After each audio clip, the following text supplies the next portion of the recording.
Queen Elizabeth II, 95, is an avid horse racing fan, and Royal Ascot is said to be her favorite event of the year. Traditionally she attends all 5 days of the spectacular racing festival but skipped the first day as it kicked off this year. The Queen is one of the UK's most prominent racehorse owners and breeders and is well known for her keen interest in the sport. She has horses running on every day of Royal Ascot this year, and while she may have been sad to miss out on Tuesday, she put royal duty first. As senior royal family members including Prince Charles, Camilla, Duchess of Cornwall, 73 and Princess Anne, 70, descended on the Berkshire racecourse, the Queen was busy meeting Australian Prime Minister Scott Morrison at Windsor Castle. The special audience took place on the same day the UK government announced a new trade deal with Australia. But while the Queen did not make it to the races, she is likely to have watched the coverage on television and is expected to attend later in the week, one royal commentator has claimed. Royal commentator Richard Fitzwilliams has attended Royal Ascot for more than 4 decades and told Express.co.uk, the Queen was absent from the opening day of Royal Ascot. This event, which is the largest race meeting in Europe, is the first date that goes into her diary at the start of the year. She has only missed it twice before when she was pregnant, and last year no spectators were allowed.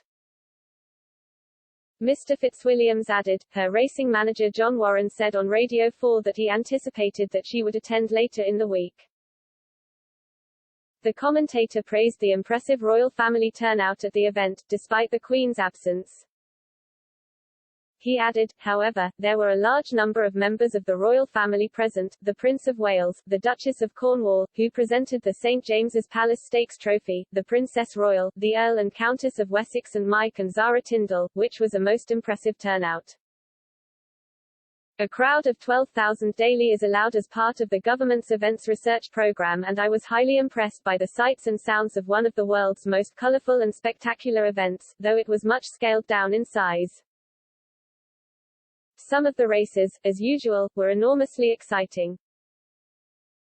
The Queen has had an extraordinarily busy few days, having attended the G7 summit in Cornwall, celebrated her official birthday with Trooping the Colour on Saturday, and hosted US President Joe Biden at Windsor Castle on Sunday.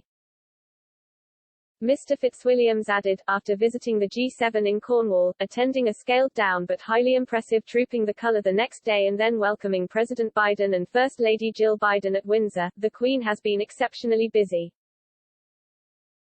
Today she received the Prime Minister of Australia, Scott Morrison. But despite her packed schedule, the Queen is still likely to have found time to watch the races, Mr. Fitzwilliams claimed. He added, it is not, however, difficult to guess what she, as one of the world's experts in equine matters, was watching on television when time permitted. Touching on Camilla's ITV Racing interview about the Queen's passion for the sport, Mr. Fitzwilliams said, in a charming interview for ITV at Clarence House, the Duchess of Cornwall paid tribute to the Queen's extraordinary enthusiasm for and knowledge of equine matters, and also to the importance of Royal Ascot, the party spirit and the wonderful races. She said she was looking forward to it enormously, and it was the most special week for everyone who loved racing.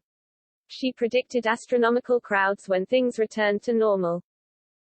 While the Queen was unable to attend Royal Ascot in person, her annual message to the racing community appeared in the events programme as usual.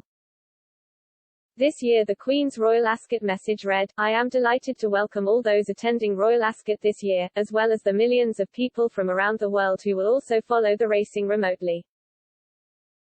Despite the challenges presented by the pandemic, I was most impressed by the efforts of the many people who enabled last year's meeting to take place, helping to maintain the integrity of the British racing calendar.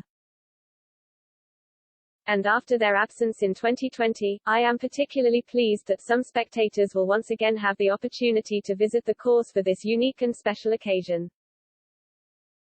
Breeders, as well as owners, trainers and jockeys, are at the heart of racing, and I was interested to learn that those fortunate enough to breed a winner this year will again receive a permanent memento of their achievement.